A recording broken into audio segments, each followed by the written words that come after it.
stand clear of the closing doors, please.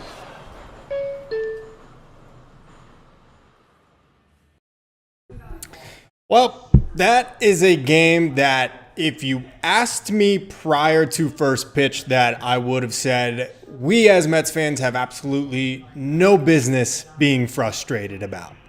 That the Mets would get 4 1/3 scoreless innings from a guy that has not pitched in a Major League Baseball game since 2021. A bullpen game that Huascar Brazaban was the opener for, that they had Chris Davinsky pitching in, who just took an Uber from Syracuse this afternoon down to Citi Field and arrived at game time. You could have said to me before this game, hey, they're going to lose, and I would have said, okay, I get it. That's fair. We're going up against a former Cy Young pitcher in Corbin Burnes. I understand the Mets have been, for the most part, on a heater, killing it at Citi Field.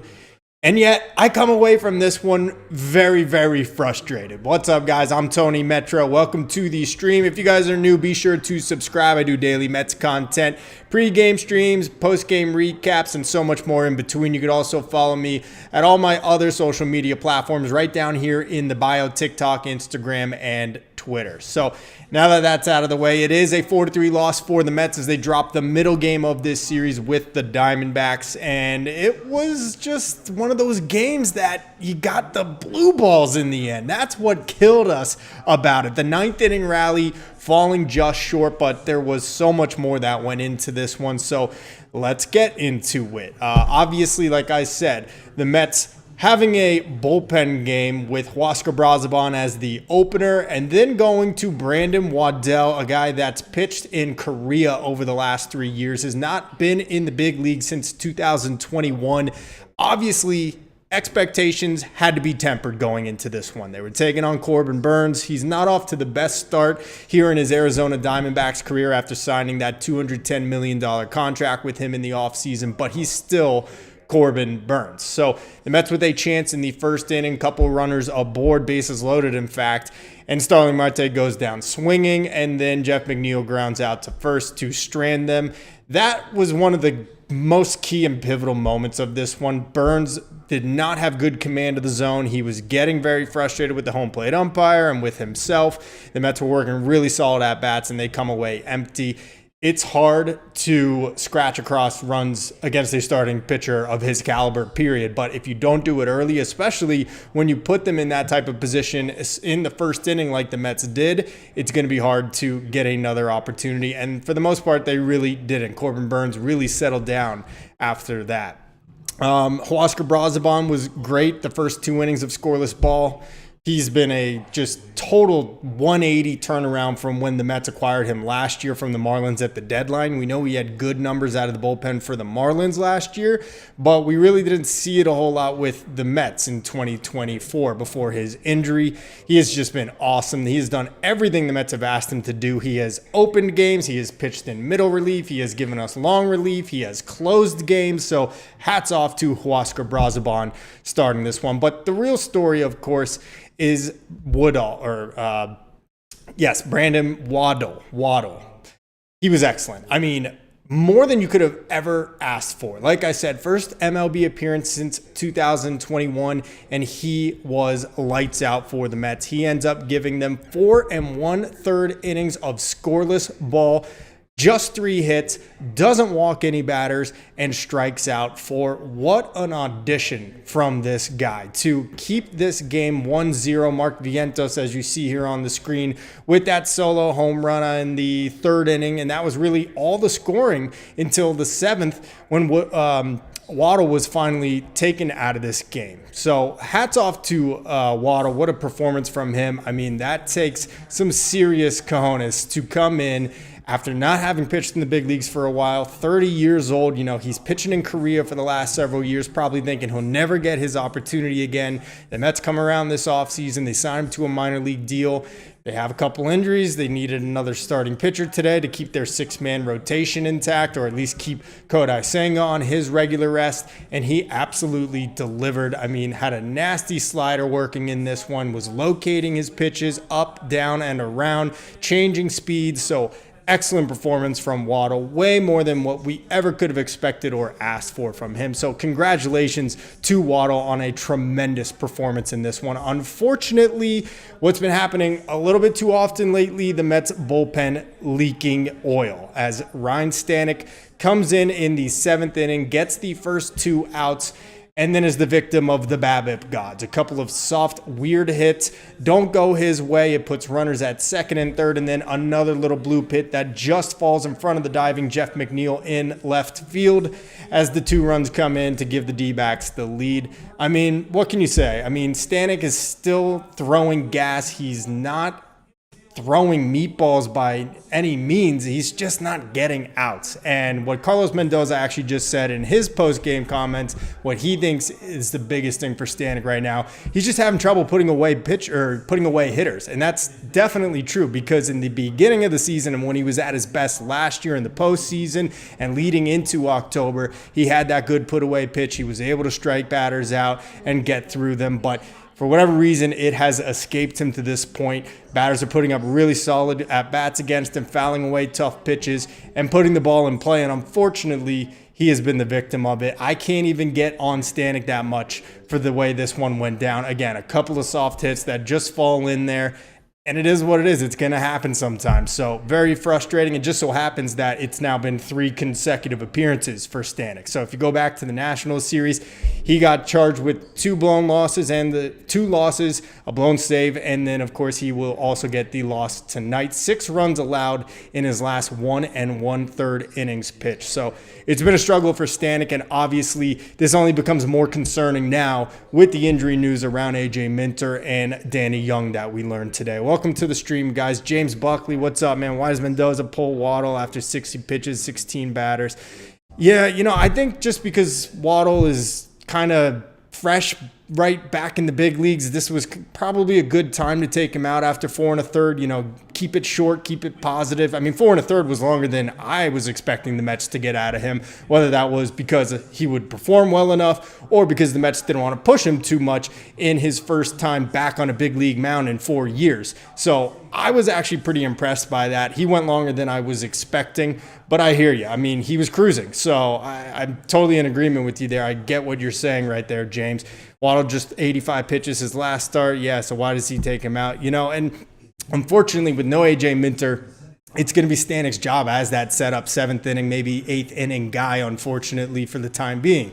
Stanek, to this point, has been super reliable, but obviously this has been a really bad week for him. And I do think he has been the victim of some really unfortunate base hits, some BABIP gods, as I like to call them, where balls are put in play, and sometimes it just doesn't roll your way. And I do think that has been the case with Stanek, but it is going to open the discussion pretty soon. Hey, do we need to bring him down the totem pole a little bit, let him get back to his normal self in some lower leverage situations? And also, do we need to start thinking about some external options or some other depth options in the organization to help out this bullpen? Because it's too early for it to be having issues like this. Everything was great and rainbows and gold, pots of gold on the other side of the rainbow for the first month of the season. This is back to reality as we get back to the law of averages. We're not going to have a perfect bullpen performance every night. Unfortunately, they've just come way too often lately. No lefty in the pen. Why not bring up Ghost? He's a 2.61 ERA in Syracuse. Yeah, Ghost is a lefty. I wouldn't mind bringing him up at all. Honestly, that would be nice.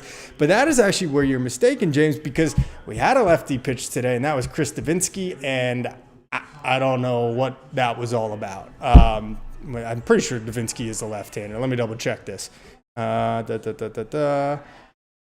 he's a righty. Okay, never mind. Well, let's get to Davinsky. So 2-1 heading into the 9th inning. Davinsky pitched the 8th. No problems there. But then in the 9th, obviously ran into some trouble. Leadoff walk, gives up a double to left field. 2 runs would come in to score on 2 sac flies, and the Arizona Diamondbacks go up 4-1. So I'm a little frustrated by the call from Mendoza. I mean, you were pretty fortunate to be down only 2-1 when you had Brazoban, Waddle, and Stanek combined to pitch the first 7 innings, and then even got an inning of scoreless relief from Davinsky in the 8th. For it to be a 2-1 ball game when you were taking on Corbin Burnes, the former Cy Young winner, that's a game you should be trying to go and win. Edwin Diaz hasn't pitched in a couple of days. He was up in the bullpen at one point, looked like he was starting to get loose. I don't know why they didn't go to Edwin Diaz. And even if Edwin Diaz did come in to pitch, I can't say affirmatively he would have thrown a scoreless inning because he's been a little rocky lately too, but obviously would have given the Mets a much better chance of keeping it a 1-run ball game than Chris Davinsky, who, again, like I said, took a 3-4 hour Uber drive from Syracuse earlier in that afternoon, arrived to Citi Field right before first pitch, didn't even look like he had a uniform tailored for him. They were baggy around his legs and on his arms.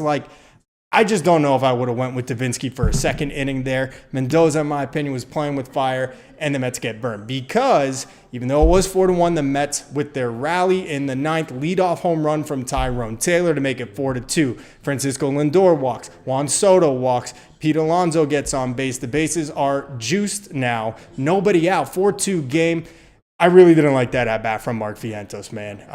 That was not the best at-bat I've seen Mark Vientos ever take. Obviously, we give him credit. He had the home run earlier in the game. That was all of the Mets offense to that point. He's definitely looked a lot better lately, but that was not a great at-bat from Mark Vientos in that one. Chased that last pitch, took a couple that were in the zone that he could have maybe done some damage on.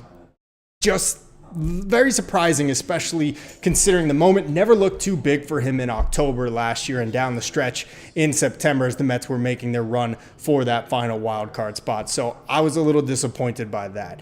James Davinsky's a right hand. Yeah, no, he is. That's my bad. Stanek's burnt out. Young is hurt. Minter's hurt. He has a spread. I mean, that is basically an accurate assessment of the Mets bullpen right now. I mean, it is in a flux, and they're going to have to seriously, in my opinion, consider bringing up Dednell Nunez sooner than later.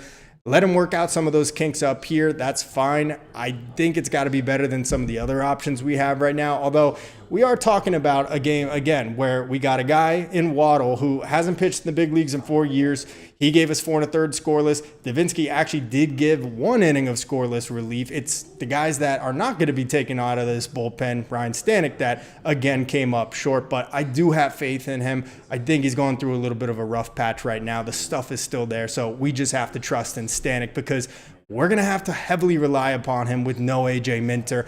I am basically resolved to the point now that AJ Minter is not going to pitch in a Mets uniform again this year, that he will be out for the year and require surgery. So the Mets are going to have to seriously find some other guys that they can depend on, and I'm hoping that Stanek does bounce back and can be one of them again here in the future. Jonathan, what's up, man? Mets are better than this? Yeah, man, that one stunk. Vientos, worst on the team with runners in scoring position, 121 average. Yeah, it has been a struggle with runners in scoring position for Vientos. I think it's him trying to kind of repeat what he did last year, be that guy, be the man, hit all those home runs and big RBI spots, and he's pressing a little bit. I think he gets a little out of himself. He tries to swing for the fences a little too much instead of just bearing down, using that opposite field gap. That's when he's at his best. Same with Pete Alonso when he's going to right center and up the middle. And unfortunately, I think Vientos is just putting too much of it on his shoulders right now in those big RBI spots. So hopefully you can figure it out, learn from it, get better. He's still a young guy. I still have utmost faith that he is this future third baseman of this team for the next 10 years. So Alvey 9th inning at bat was the worst. Yeah, and as I was getting to, the Jesse Winker ball, first of all, looks like it hit off his foot. It looks like it hit off the bottom of his foot as he turns. You could see it here on the replay right now. We're going to see it in slow motion. What do you guys think? Because I think it hit his foot. They got a super zoomed in video of it, but it's a little blurrier because they're changing the resolution so much. It looked to me like it hit off his foot. Mendoza said he thought it did. He was going to take a look at a replay as well after his presser, but I don't think Jesse Winker would have said it hit off his foot if it didn't. If he did, it's a pretty savvy in the moment type of call by him to try to get that. But again, another non-reviewable play. I don't understand the replay review system in baseball, why some things are reviewable, why some things aren't. Unfortunately, it was a ground out to first, but it did make it 4-3. Like Jonathan said, though, I thought that was a really poor at-bat from Francisco Alvarez. Takes the first pitch right down the middle, and it's a catch-22 because if Alvarez swings at that first pitch, even though it was a meatball right down the plate and he pops it up, we're all going to be screaming, why is he swinging at the first pitch? What are you doing? Take a pitch. He already looks wild. And if he doesn't, like he didn't, we're saying, why didn't you swing at that pitch? Well, he then chases that. It looked like a slider that was below the knees to make it 0-2.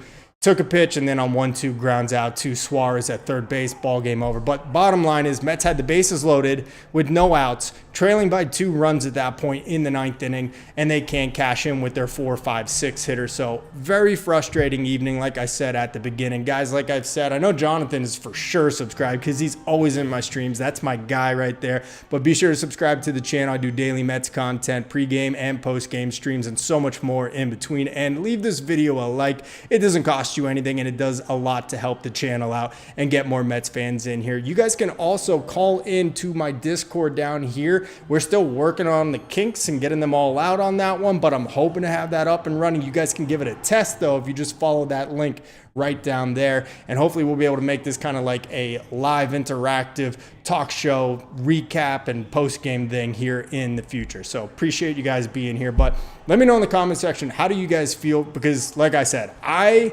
should never have been frustrated by this game when you looked at it pre-game. But the way it went down, it really aggravated me. I mean, to be that close to mounting that comeback in the 9th inning, to miss the opportunities in the first against Corbin Burns, to get the amount of good pitching we got from guys that, let's be honest, I don't think any Diamondbacks fan, if they even exist, would know that they are real people.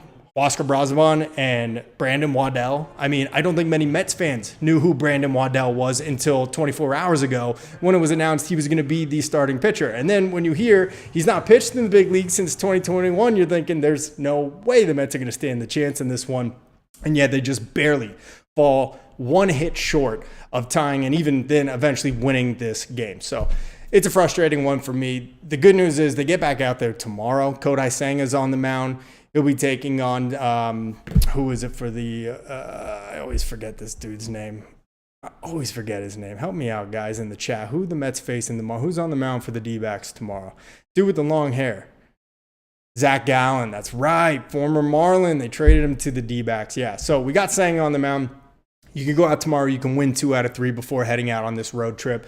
And I would say all is forgiven. But in the moment right here, this has to be therapeutic for me. Maybe it is for you guys too, because that is just a frustrating loss for sure when you had that opportunity in the 9th inning. But James Buckley definitely hit his toe. Yeah, it looks like it hit his toe, right? I mean, it had to have. I mean, I didn't see the spin on the ball, and maybe that's why the umpire didn't suspect that it was hit off his foot. But I mean, that would usually be the most indicative thing of if a ball hit off a player's foot or any part of their body, is if there's a funky spin on it as it's going up the first base line there. They didn't really show that replay from that angle, so I couldn't really tell from that. But it looked to me like it did hit off his toe. Torrens is hitting .412 with RISP. Yeah, dude. I mean, that might have been a spot to get Luis Torrens in there, even for Jeff McNeil. I mean, I don't know if they would have pitched to Torrens because they didn't pitch to Jeff McNeil. I know they wanted to get the righty-righty matchup, and that's why they pitched around McNeil to get to Alvarez, but maybe you could have put Torrens in there for him or even Torrens for Francisco Alvarez. I think that would be super hard on Alvarez's confidence, though, to pinch hit for him there. So I just couldn't see Mendoza doing that. But, I mean, the numbers back it up, man. You're right, James. Torrens would have obviously been a better choice there, hitting .412 with runners in scoring position, OPS over 1,000. I mean, hard to argue with that. Feel like Lovullo stole a game from Mendy. Yeah, I mean, I don't know.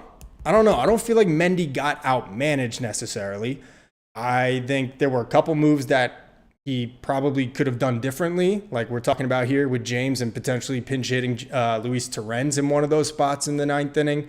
You know, you could say all you want that you're sick of Stanek, but right now he's still probably one of the most reliable, high leverage, late inning guys in this bullpen that the Mets have to use right now. So it's unfortunate. He gets the first 2 outs of the inning and then a couple soft hits do him in and give up the lead. So I don't think Lovullo necessarily outmanaged Mendoza, but there were definitely a couple decisions you could look back that Mendoza made and say, maybe if he had done it differently, things would have turned out better for the Mets in this one. Waddell is the best ERA in Syracuse. Yeah, I mean, he's been great. I don't know what their plan is now with him. Obviously some spots in the bullpen are opening up. It sounds to me like Danny Young is going to require Tommy John surgery and miss the rest of the season. It said an elbow sprain in his left elbow, so his pitching arm.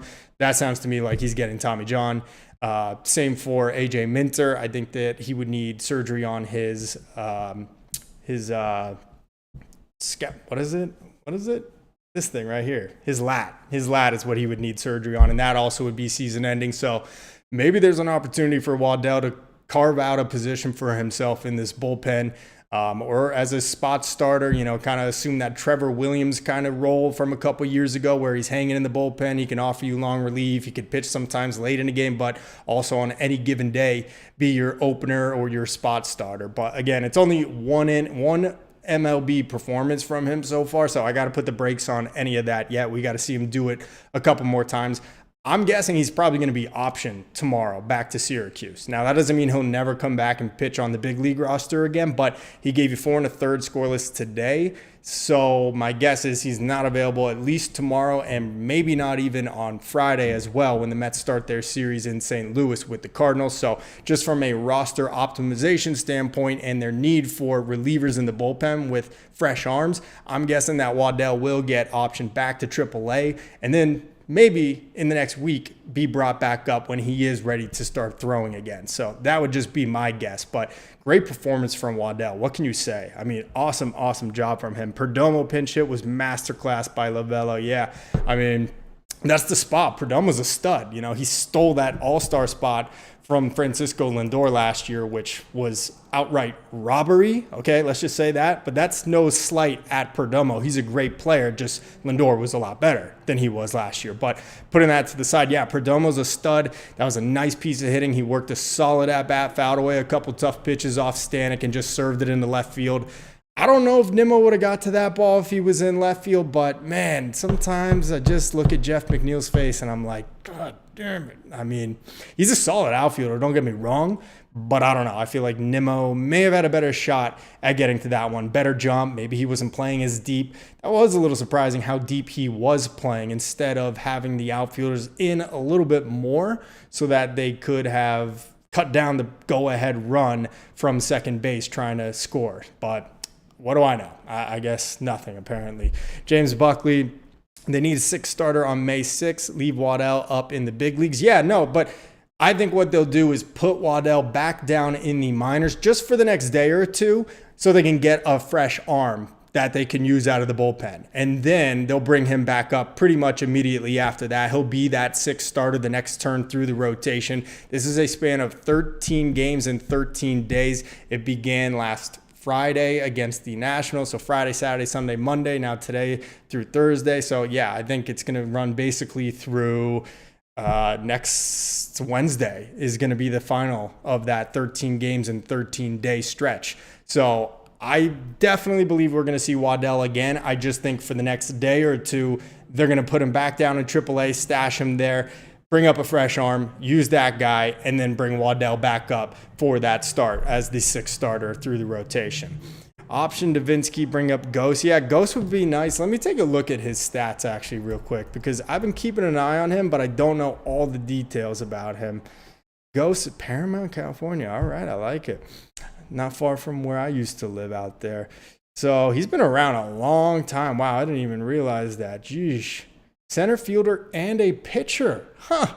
I didn't realize that, but that's what it's listed on his baseball reference. Career 4.78 ERA, lefty, 33 years old last year, so he must be 34 by this point now. And let's see, what are his numbers right now in the minors?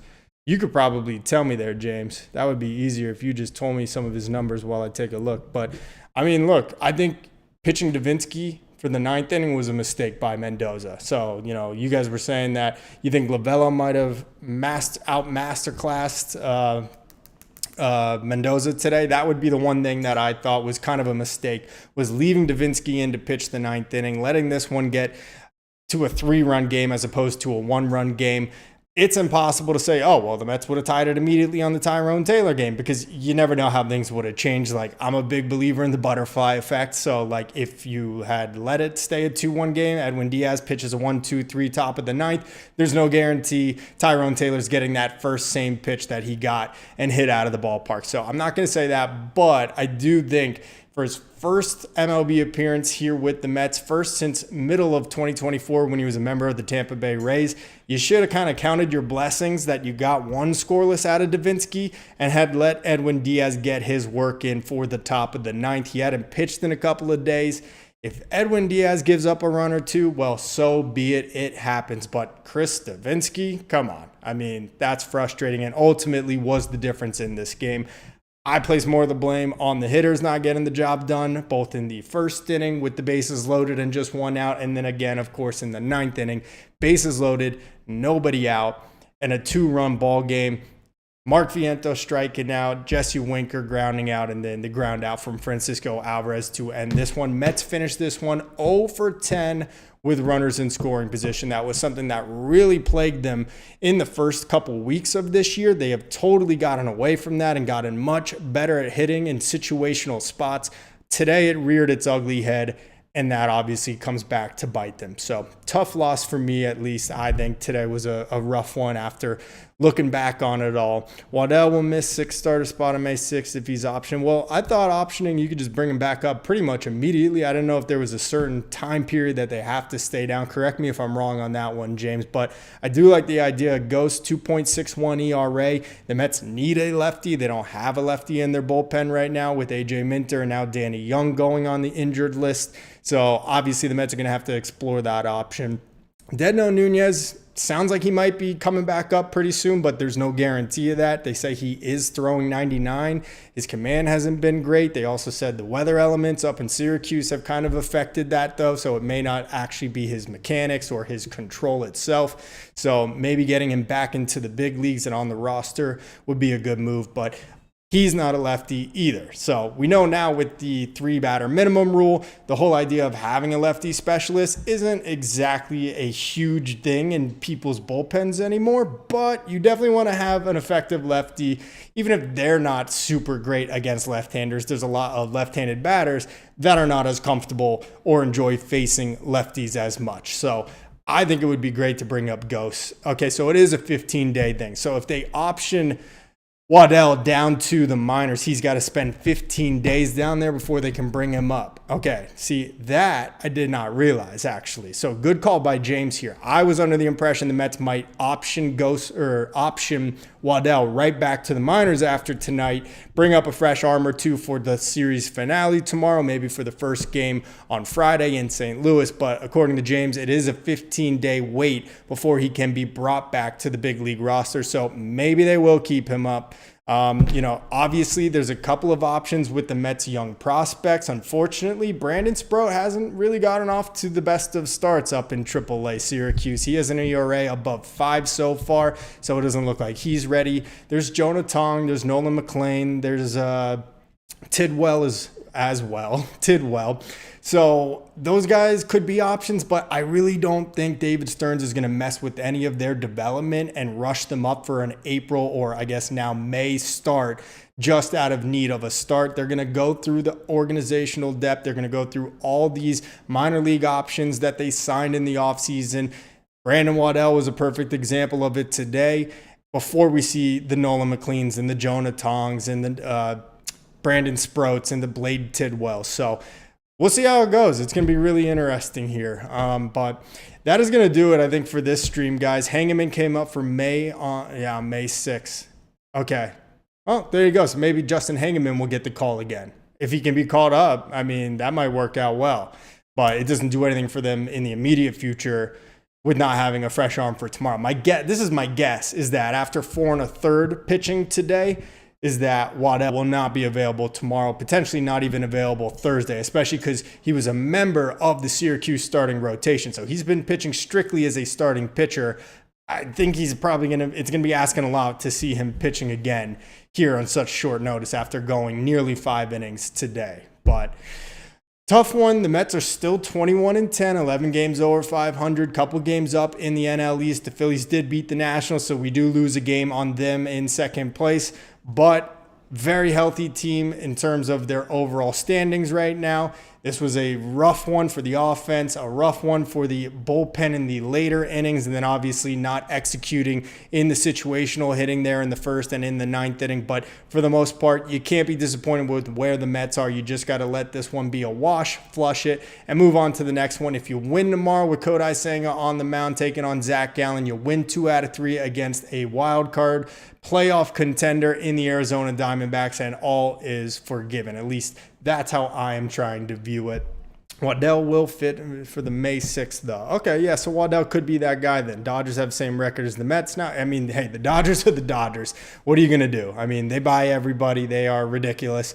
They've been struggling a lot lately. You know, they started 8-0, and then they were just kind of teetering back and forth there for a while. So they've caught up to the Mets now. Look, I don't expect the Mets to finish with the best record in baseball by the end of the season, and that's fine with me. And as much as I would like for the Mets to win the National League East, we saw last year that winning the division is not as important as it used to be. Getting that home field advantage and all that, it's clear. If you make the dance, you got a shot. That's what the Mets did in the third wild card spot last year. Obviously knocking out the Brewers, who were their division winners in the Central, knocking out the Phillies, who were the National League East division winners, until they ran into the buzzsaw that were the LA Dodgers. So I just want them to make the playoffs, period. If it happens to be as division winners, great. If it happens to be with the best record in baseball, great. But don't forget, that comes with a big target on your back. So I'm okay with it just as long as the Mets are dancing in October. They are trending in that direction despite a tough loss today. Let me know in the comment section below, what is your biggest takeaway from this game? Are you worried about Ryan Stanek? How do you feel about the situational hitting today? Obviously, it was really bad, but do you think it's a trend that they need to work on, or was this kind of a blip on the radar? And what was your biggest impression from Brandon Waddell? How would you rate his performance on a scale of 1 to 10? I got to give it a 10 out of 10. I mean, I might be the Sweden judge holding up that 10, but how could you give him anything less after not having pitched in the big leagues in 4 years, giving you 4 1/3 scoreless innings, saving the bullpen for the most part? Total outright performance from Brandon Waddell today. So happy about that. But guys, that is going to do it for the stream tonight. We went for a half hour. That was fun. I'm glad we were able to do this here and everyone was chiming in. James, welcome. Haven't seen you here before, but I'm glad you're here. Hopefully you'll keep tuning in. Jonathan, as always, my man, Pots and Pans, and everyone else that's tuned in. Like I said, be sure to subscribe. We'll have a pregame stream before Mets Diamondbacks tomorrow in the afternoon, and then a postgame recap, hopefully after the Mets finish off taking 2 out of 3 from Arizona. That'll do it for now, guys. I am Tony Metro. Until next time, stay true to the orange and blue.